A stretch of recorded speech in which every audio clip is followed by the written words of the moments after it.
Hey guys, welcome to Brian's Man Cave. So I'm going to be continuing on again with some Atari 2600 arcade classics, and this one is Commando. Yeah, this is a game that I played. I don't actually think I ever played it in the arcade, to be frank. I might have seen it, but I don't remember ever playing it. But I did play it a heck of a lot on my Commodore 64, and it was one of my go-to games. I had when you had a Commodore 64, you typically had a whole case full of discs.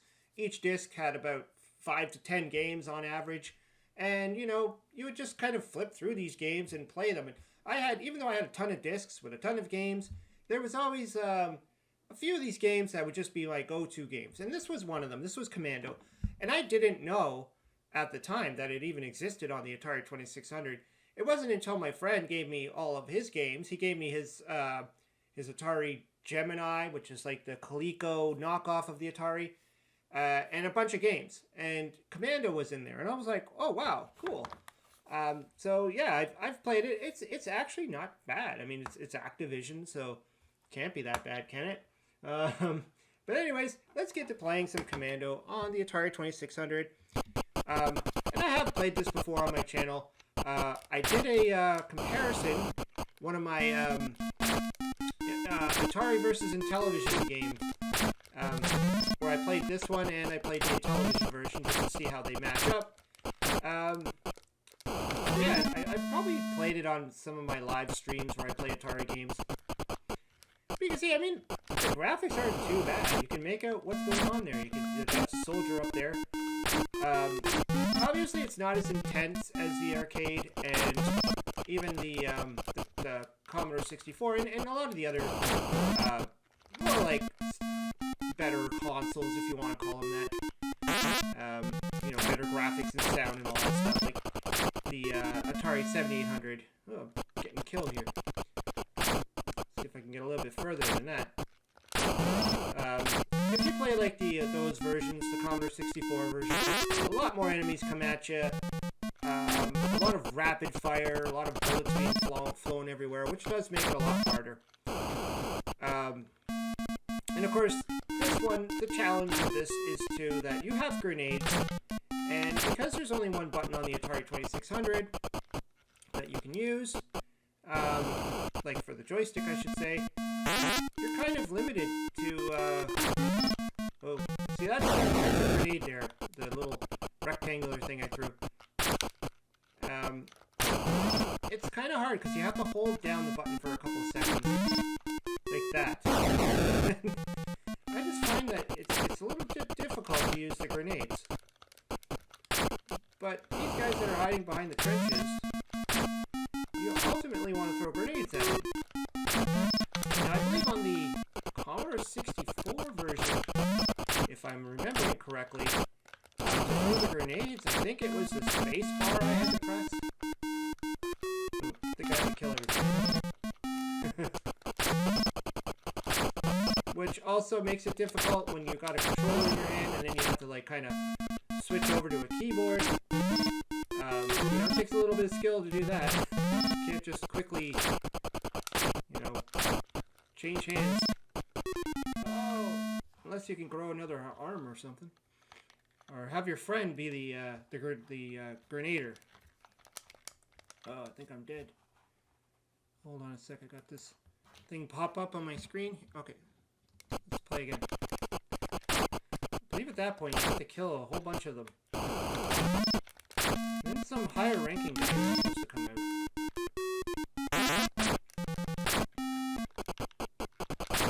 But I think this is a pretty decent version.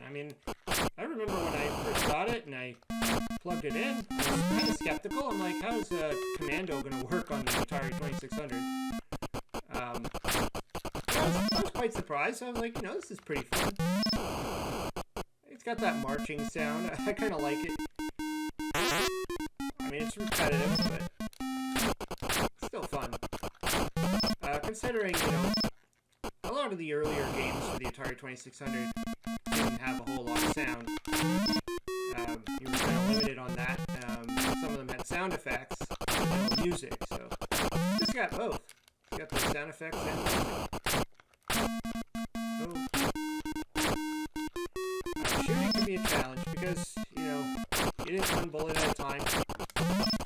can't scatter bullets all over the place. There is a distance that the bullet will travel before it's gone, which is a little bit weird. I mean, a bullet would go a heck of a lot further than, 10 spaces in front of you. Wars would be a lot different if bullets could only go about 10 feet in front of you and stop. Okay, let's see if I can get all these guys. I'm pretty sure I can't continue on. I always think, like, when I play this game, I think, dead again. I think that the enemies kind of remind me of, the guys in G.I. Joe, the Cobra Viper guys, or whatever they are. No, not the Vipers, the officers. I think it's Cobra officers, the one that wear the blue outfits and have the black masks. Kind of reminds me of that. In fact, if they labeled this game G.I. Joe, I think people would probably even, accept the fact that this would be a G.I. Joe game. I mean, it's pretty much the same. It's like, soldier going into combat. There is a G.I. Joe game. I think there's only one for the Atari 2600, at least one that officially got released. It's a paddle game. It's kind of weird. It's like you're fighting against this weird Cobra thing, and I mean, it really doesn't give you the whole G.I. Joe Cobra feel. I guess it's licensing, right? It's all about the licensing. And back then, I've talked about this on other videos. The whole licensing thing is where it comes down to whether the game is good or crap. It's all about the name they shove on it. They probably spent more time securing a license and spending more money on the license than they did on the actual development of the game. Back then, they'd tell the programmer, we need this game for Christmas, and yeah, we got X amount of weeks to get it done. And, maybe they don't even tell them that it's going to be this. That they're just like, it's going to be this type of game, but they don't tell them maybe this is going to be G.I. Joe, or it's going to be this movie, or like I know the E.T. story, the Howard Scott Warshaw, jumped into the challenge of producing an E.T. game, and that was a big turnout of securing a license and getting the deal going. I think more of that was put into it than the actual development of the game to make sure that the game was perfect. And Howard Scott Warshaw still pulled it off. I think he pulled off a great game. It's got a lot of crap. I mean, a lot of people really hated on it. People still today hate on it, and I don't think they understand why. I think he pulled it off. I think it's a brilliant game. It's just maybe if you had more time to execute it a little bit more, to test it a little bit more, you probably would have got a better game, better E.T. game. But yeah,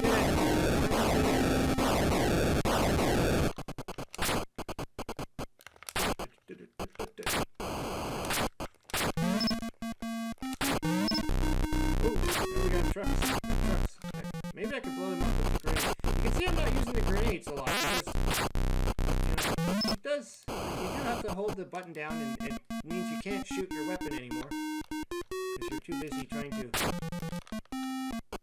And then it just does that. Sometimes it doesn't do anything. Oh no! I got one man left. Watch out for the truck. Oh, did I get a free man? That's cool. You can see the theme of this game is to obviously cross bridges. Sort of like River Raid, but you're on land. No water.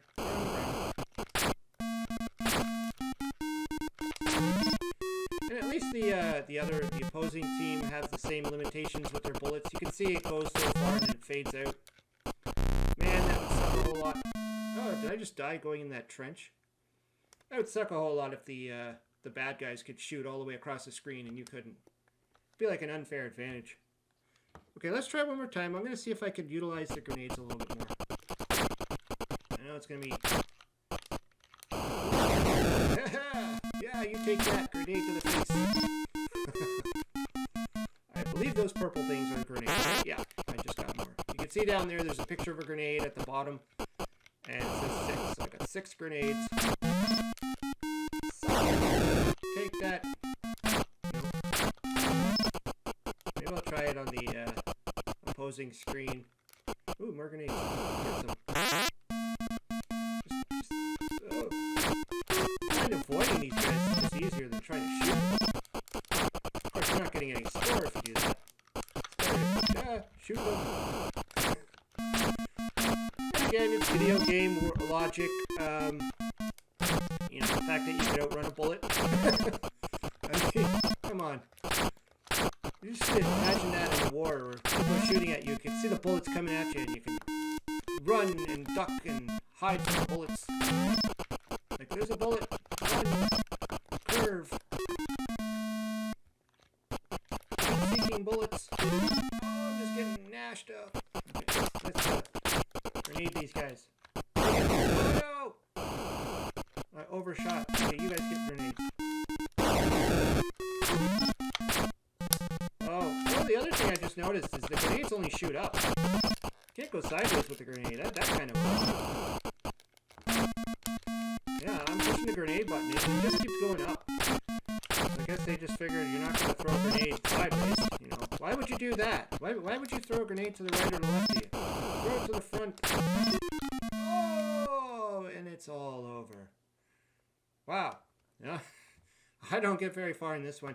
I think this is a game that you have to kind of play and get used to it and get the feel of the game, know the limitations of your player, know the limitations of your bullet, and when to use those darn grenades. Yeah, it's just holding down the button to give that extra pressure to make sure you throw the grenade. It can be a pain in the butt. You know, obviously if the Atari 2600 had a second button, it's not that the Atari 2600 wasn't capable of extra buttons. I mean, it has the keyboard controller, which has a ton of buttons. It's just the average joystick that you used only had one button. So they had to work around that. They fixed things on the Atari 7800, of course. Anyways, let me know what you think of Commando for the 2600. I think it's a pretty decent job for what it is. It works. The game plays. It's pretty fun. It's not like I hated playing it. It's just, you know, it's kind of lackluster in a lot of other areas. Anyways, let me know what you think. Throw some comments down below. Hope you subscribe. We'll talk to you later.